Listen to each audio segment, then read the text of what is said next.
the 5 of them in one Bartolina will put them in danger? As I said, Your Honor, yung level of responsibility during that time, hindi na po nakaakyat sa akin kasi mayroon pong ship commander from commander of the guards, ship commander, na siya pong gagawa ng report papunta po doon sa prison Okay. disciplinary. Okay, Warden. O sige. Sabihin na po natin na hindi na nakarating sa iyo yung responsibilidad. Hindi mo na nalaman, no? Hindi mo na nalaman. Sabihin na natin. Sino ang nag-approve? Nadalin yung 3 at 2 sa loob ng Bartolina. Sino? Nandito po sa Anong pangalan? mayroon pong Warden. report. Mayroon Chairman, pong Chairman, no. may I interject? Chairman? Gusto ko lang malaman, Madam Chair. Ay, Madam Chair. Mr. Chair. Kung sino yung nagsabi, okay, na yung 5 yon magsasama sa loob ng isang Bartolina. Sino? Okay, before you answer, Ambrosio Padilla, Superintendent Padilla, yes, is that related? Yeah. Ganito na po, Chairman. Sorry, Colonel. You don't need to check and present to us the investigation report. Ang tanong lang ni Chairman Dan is, sinong nag-utos? If not you, who is? Who? ang nag-utos po. Oo, naipasok doon sa Bartolina. Sino? Yung hindi po akong nag-utos. Sino Ito nga? yung, Ba't hindi mo recommend mabanggit ng sino? research Ba't po hindi sa- mo mabanggit sino? Sa, This will be your last chance. nandito po I sa- will cite you in contempt. You're The lying. commander of the guard. Sandali, you should not speak. I'm speaking unless you're recognized by the chairman. Ang tanong lang diretso, sino nag-utos? If not you. Ang commander Sino? of the guards po. Commander of the guards. Sino? Inspector Noni Poro, then ipapasa po yan sa So ship no, commander. wag mo akong lituin sa procedure. Is it Foro? Yes, Your Honor. Sandali. Foro. Yes. O, Mr. Chairman, let me call Foro to sit. Wag mo ilapit doon kay ano. Doon ka sa dulo. Andito ba si You're lying eh. Mr. Poro? Mr. Poro, Mr. Ito, Chairman. Foro Oo. Chairman, last lang to, Chairman ha. I just just... the seat there. No, not beside of Colonel Dito. Padilla. Dito ka. Doon sa kabila. Doon. Here. Dito, para malapit ka sa amin. Ito, Chairman ha.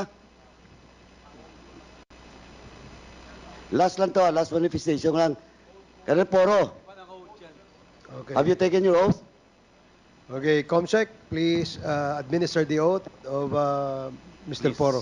raise your right hand. Do you swear to tell the truth, the whole truth, and nothing but the truth in this public inquiry? So help you God. Thank you. Chairman, last lang, Chairman. To Colonel po, Colonel ba rank mo ngayon? Senior Inspector po, Your Honor. Senior Inspector? Opo. Senior Inspector ikaw ang tinuturo. So you have to decide whether you will cover your former superintendent or ikaw yung mananagot dito. Thank you, Mr. Chairman. Okay. Mr. Chairman, kanina si Warden was telling us that hindi niya responsibilidad yung pagpapasok ng 5 sa isang Bartolina. And he mentioned that there are levels of approval. 2 ang sinabi niya. Unang level, pangalawang level. Tanong ko sa iyo, Senior Inspector Nonoy Poro, pang ilang level ka sa approval?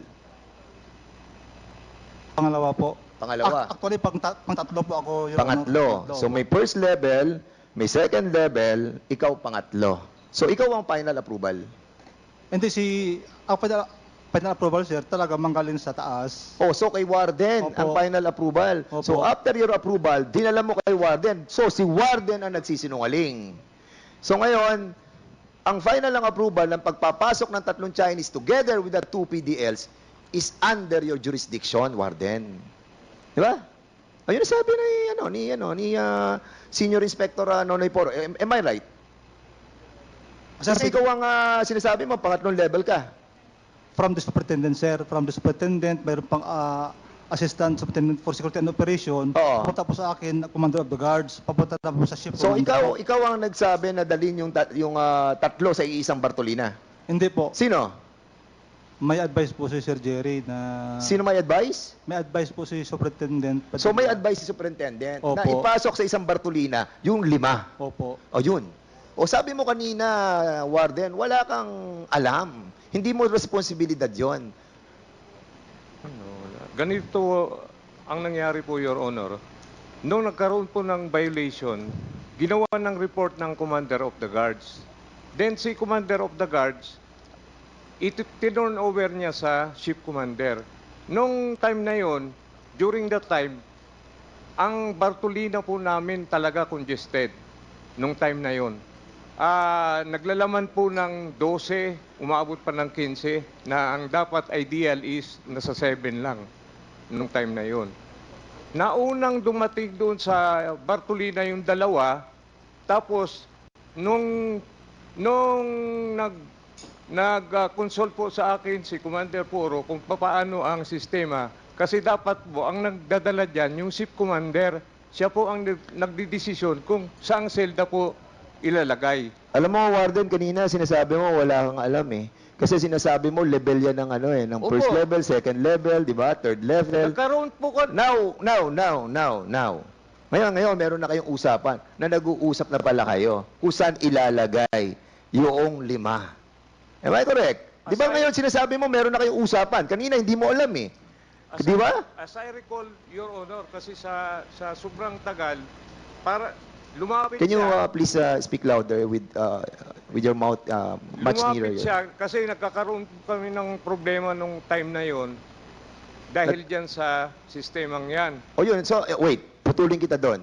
So alam mo na pala nagkakaproblema kayo sa sistemang yon. At alam mo na mga foreigners yun. At alam mo merong 2 na PDLs na ang kakso convicted with murder. Bakit pinagsama mo sila? Wala naman po kami... Because of the approval of the 3 levels. Is that what you're trying to say? As recommended. As recommended by them. Yes. Di ba? So, the final approval lies with you. Am I correct? Supposed to be... Answer me. Yes, Your Honor. Yes, so you have the responsibility. Oh. Ikaw ang nag-approve na yung 5 magsama-sama sa isang Bartolina. Pero- Tama? Yes, Your Honor. That is what we are trying to ask. Congressman Johnny Pimentel was asking you. Pero Di ba, wait. Kanina sinatanong ka ni Congressman Johnny Pimentel. Ang sinasabi mo, wala kang responsibilidad doon. Ang sinasabi mo, first level, second level, and third level responsibility yan. Hindi ko responsibilidad yan. Di ba? Alam mo, Warden, mahirap magtahi-tahi ng kasinungalingan. Hindi Di po ba? ako nagsisinungaling, Your Honor. Alam mo, nakakalungkot. Dahil pinagtatakpan mo yung pagkakasala ng pagpatay doon sa 3 Chinese national. Sabihin na nating pinakamasama na silang tao sa buong mundo. Pero wala tayong karapatan na maging bahagi tayo para magbuhay sila ng buhay. Ano ba yun, Warden? Hindi ka ba nakukonsensya? Hindi ka nakukonsensya? Ha? Nakakonsensya po. Nakukonsensya ka? Opo. So, ngayon nakukonsensya ka na? Pero wala po akong kinalaman sa nangyaring patayan. Paano ka na wala kang responsibilidad samantalang sinasabi mo that you have this final approval. Mr. Chairman, I think this person is lying to his teeth. At nakita naman po natin that kanina sinasabi niya na hindi niya level yung responsibilidad na yon, and now he's changing his testimony na yung final approval na sa kanya because si Senior Inspector Nono Poro told us na ang final approval lies with the warden, which is the right procedure. In any institution, in any agency, it's always the head who have the responsibility of all what is happening in his agency. And that's the reason why, Mr. Chairman, I believe that this person will always lie in this committee. Thank you, Congressman Fernandez. Ako, may rejoinder lang ako doon sa tanong ni Congressman Dan Fernandez, Superintendent Padilla. Anong rango mo ngayon? Senior Superintendent po. When you were the warden of Davao Penal Colony, anong rango mo? During that time, we are not yet modernized, yung 10575. I am the penal institution supervisor, Your Honor. Okay, so now you're a full colonel, kumbaga.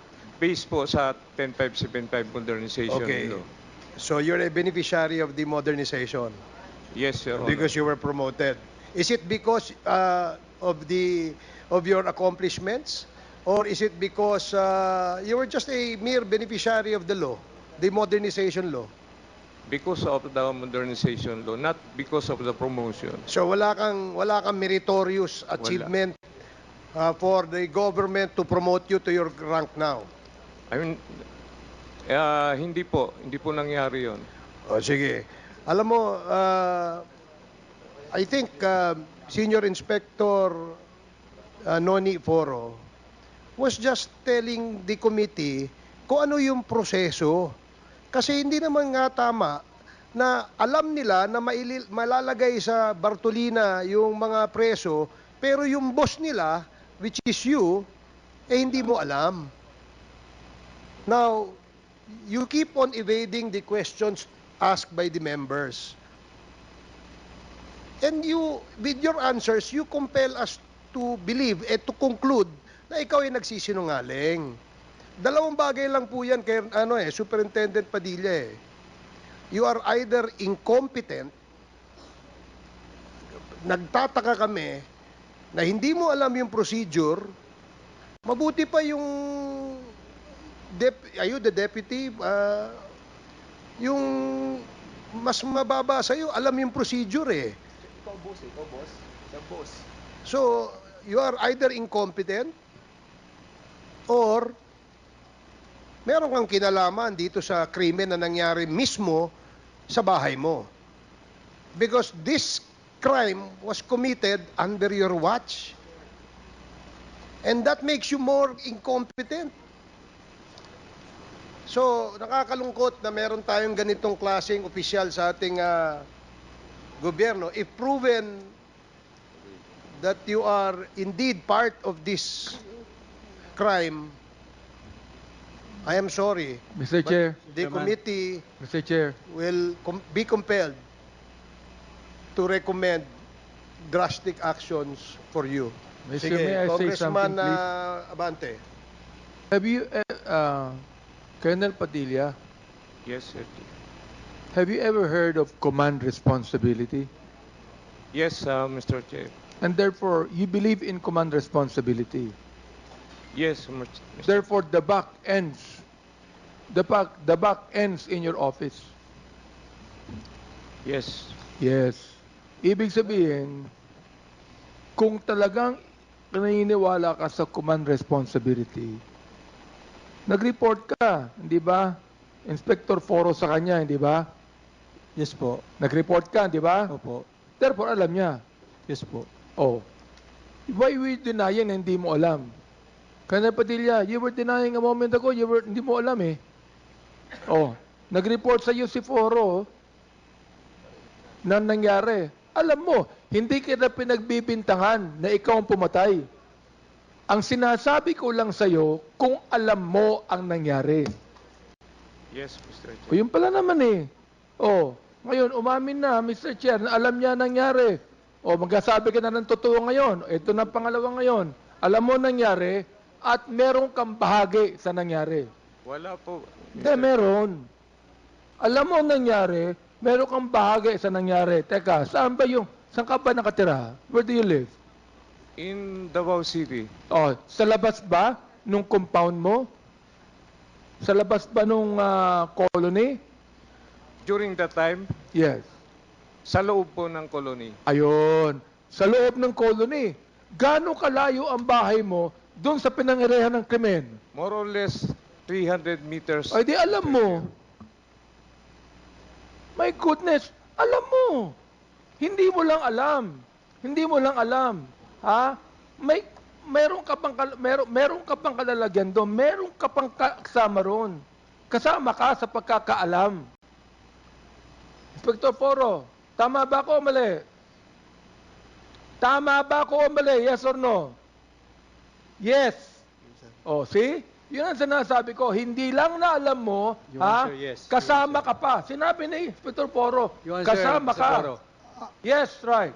Ang ibig ko po sabihin, Your Honor, alam niya na nalagay sa Bartolina po.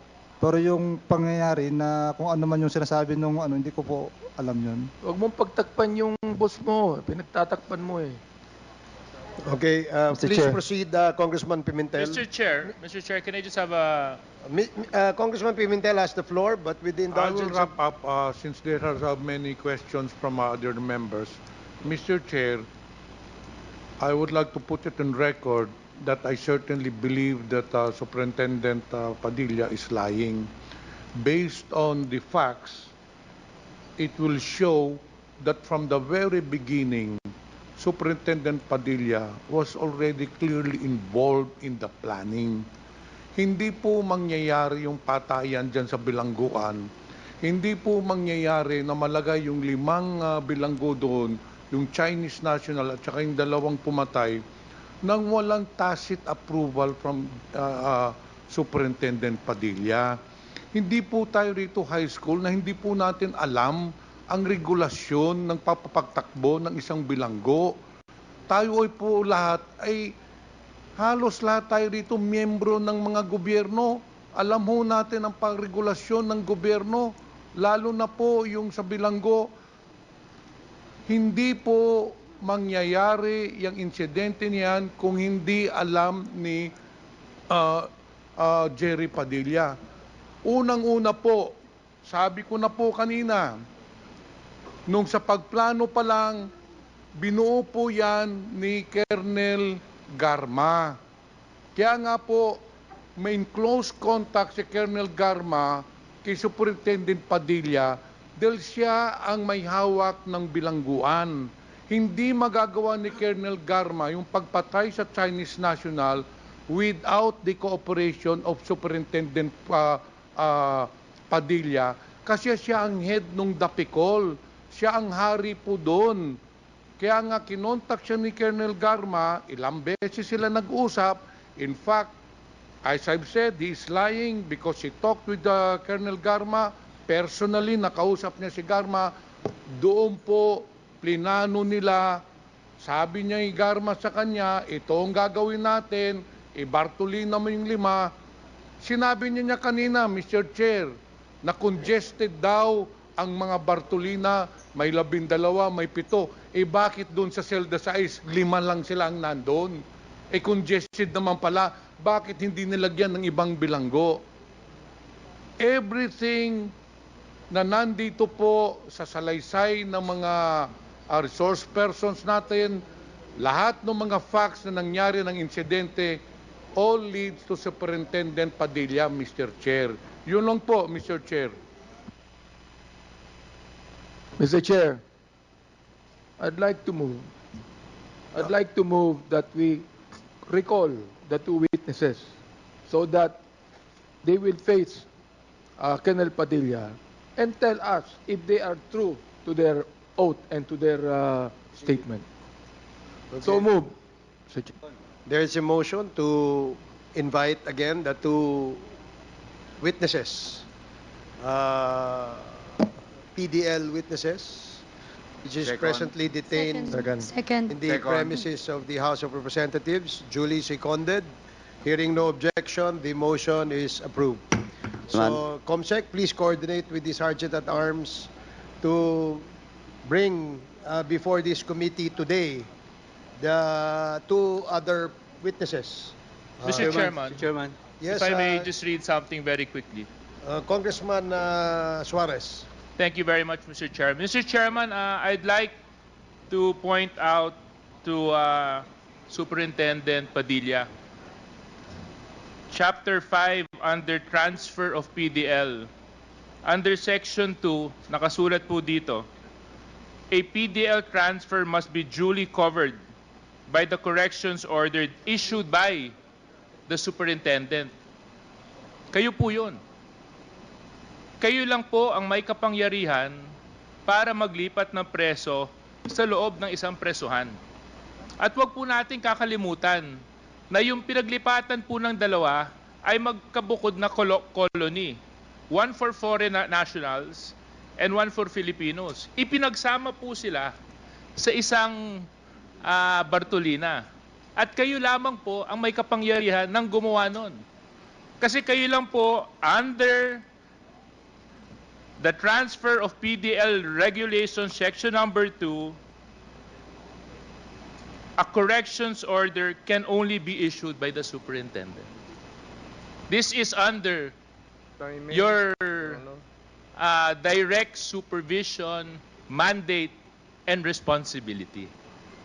Kaya hindi nyo po pwedeng sabihin na wala po kayong alam, hindi nyo rin po pwedeng sabihin na wala po kayong kinalaman, kasi nandito po nakasaad sa panuntunan na kayo lang po ang may kapangyarihan para magawa yun. Yun lang po, Mr. Chair. Thank you, Congressman Suarez. Congressman Congressman Paduano, you're recognized. Thank you, Chairman. Gusto ko lang susugan yung yung statement ni Kong Johnny, yung last. This will be addressed to Chief Inspector Nonil Foro. Ganito po, kanina sinabi ko na, and I thank you for saying the truth na may order galing kay Super. Tama? Okay?